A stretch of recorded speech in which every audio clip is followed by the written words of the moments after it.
Okay, so how fire horse affects your marriage and long-term relationship? So welcome to this series. We call it part 3 for the reason. Before we begin, a clear disclaimer. So this video is for education and relationship awareness only.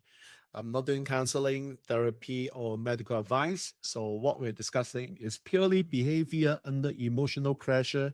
No guarantees about love or marriage outcomes. Okay? So once again, I call this the part 3 of the Firehouse 2026 series. And if you have seen my channel before, you notice that parts 1 and 2 focuses on business and leadership for founders and business owners. So this part is about what happens when same pressure follows your home. Okay, so most people think Firehorse destroys relationship because of bad luck. But from my perspective, that's not true because Firehorse exposes relationships because of stress increases, time compresses, emotional regulation weakens, and unspoken issues surface. So the same leadership patterns you bring into your business are the ones you bring into your marriage. And now the 12 animal signs do not predict divorce or harmony, okay? They describe how you behave when emotional heat rises. So once again, this is part 3, and we'll cover the rat to the snake in personal relationships. And of course, we have part 4, which will complete the cycle. Okay, so now let's start with the rat. We call it the mental distancing. So rat partners retreat into thinking. So when tension appears, you analyze instead of engage. You rationalize emotions. You delay conversations waiting for the right time. And your spouse feels you are present physically but not emotionally. So how will it impact on you in 5 horse years? So first, 5 horse reduces patience for emotional avoidance. Partners feel neglected faster when stress rises. Number 2, overthinking becomes emotional distance. What feels like caution to you feels like rejection to them. And number 3, delayed conversation escalate. Buyer turns small misunderstandings into major resentments. So for rat in relationships, what can you do? Well, number 1, speak feelings before conclusions. 5 years punish emotional delay. Say what you feel before analyzing it. Number 2, schedule difficult conversations early. Waiting increases emotional charge. Number 3, stop trying to solve emotions. Presence matters more than logic under fire pressure. Number 4, reduce mental withdrawal. Your silence gets louder in 5 years. And number 5, choose connections over control. 5 horse rewards vulnerability, not intellectual safety. Okay, so that's the rat. Second, we move on to the ox, the emotionally closed provider.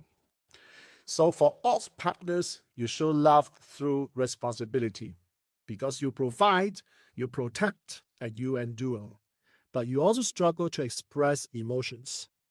Your spouse hears things like, sure, I know you do a lot, but I don't feel close to you.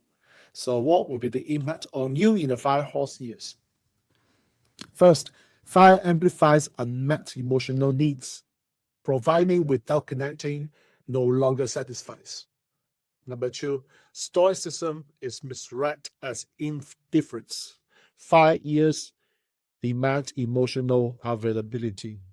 And third, resentments build quietly. 5 exposes what endurance has been hiding. So for Aussie relationships, what can you do? Well, number 1, express appreciation verbally. 5 horse requires emotional affirmation, not just action. Number 2, share stress instead of absorbing it. Silence creates distance. Number 3, initiate emotional check-ins. Don't wait to be asked. Number 4, stop equating love with sacrifice alone. You see, connection matters as much as duty. And number 5, let yourself be seen because fire rewards openness over toughness. So let's move on to tiger. We call it the dominant partner. So tiger partners lead naturally because you decide quickly, You push forward, you expect alignment, and your spouse feel overrun. So what's the impact on you in fire horse here? First, fire magnifies dominance. What once felt confident now feels aggressive. Number two, arguments escalate faster. Fire reduces emotional breaking. And number three, power struggles intensify, which means control replaces intimacy. So for Tiger who are in relationships, what can you do? Number one, pause before reacting. Fire punishes impulsive emotional responses. Number two, invite your partner's voice actively. You see, leadership at home requires listening. Okay? Number three, replace winning with understanding. Fire turns arguments into fractures. Number four, regulate intensity consciously. Your energy sets the emotional temperature. And number five, lead with restraint, not force. And fire respects controlled strength. Okay? So far, we are so far so good. Now we move on to the rabbit, the peacekeeper. Okay, so rabbit partners avoid conflict. Okay? You smooth things over and you absorb discomfort. You avoid hard truths. So what your spouse senses? They sense emotional distance. So the impact on fire horse here for you could be one, fire removes tolerance for avoidance. Unspoken issues surface aggressively. Number two, suppressed emotions erupt unexpectedly. Fire accelerates emotional backlog. Number three, harmony without honesty collapses. Fire horse demands truth. So for rabbits who are in relationships, what can you do? One, speak discomfort early because fire punishes emotional hoarding. Number two, stop self-sacrificing silently. Resentment grows faster under fire. Number three, replace peacekeeping with honesty.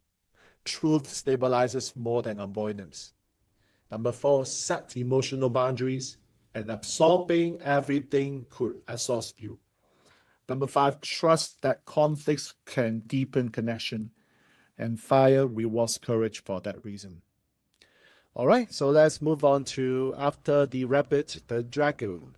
We call it the idealistic partner. So dragon partners love big visions of love.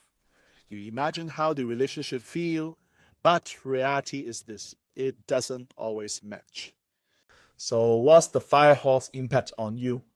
But first, fire collapses fantasy quickly. Unmet expectations feel sharpened. Number two, disappointment intensifies because fire removes emotional cushioning. And number three, growth requires grounding. Fire horse demands realism. So dragons in relationship, what can you do then? Well, number one, adjust expectations consciously.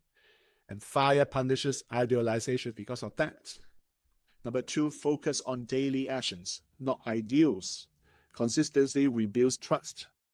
Number three, accept imperfection without withdrawal, because fire tests emotional maturity. Number four, communicate needs clearly. Assumptions fail under fire. And number five, let love be practical, not mythical. Fire rewards grounded connection for this reason. All right? So here comes the snake. We call it the withdrawing observer. So snake partners retreat under stress because you observe, you pull back, and you wait. And your spouse will feel shut out. Okay? So what's the impact in fire horse? While number one, fire makes withdrawal feel like abandonment. Silence triggers insecurity. Number two, emotional distance escalates quickly. Fire shortens patience. Number three, trust erodes quietly because fire exposes avoidance. Okay, so for the snakes who are in relationships, what can you do? Number one, communicate your need for space clearly because silence breeds fear. Number two, re-engage intentionally. Withdrawal must be temporary, not habitual. Number 3, share internal processing. 5, rewards transparency. And number 4, avoid emotional disappearing acts because they hurt more than anything in 5 years. And number 5, choose connection over control because fire values presence. Okay, so far we have covered the first 6 animals in relationships, and this concludes part 3. Rat and snake in personal relationships. So as you can tell, in part 4, we are going to cover the horse, goat, monkey, rooster, dog, and the pig, where burnout, resentment, standards, emotional boundaries decide relationship survival in Fire Horse 2026. Okay, so I'll see you in part 4. But before we end, if you haven't done so, please subscribe to the channel if you haven't done it, okay? And click the bell so that you'll be notified of my upcoming videos on this channel. And share this with your friends who are in relationships because they may need to hear the message.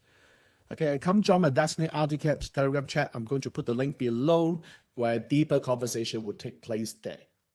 So once again, thanks for watching part 3. I'll see you in part 4.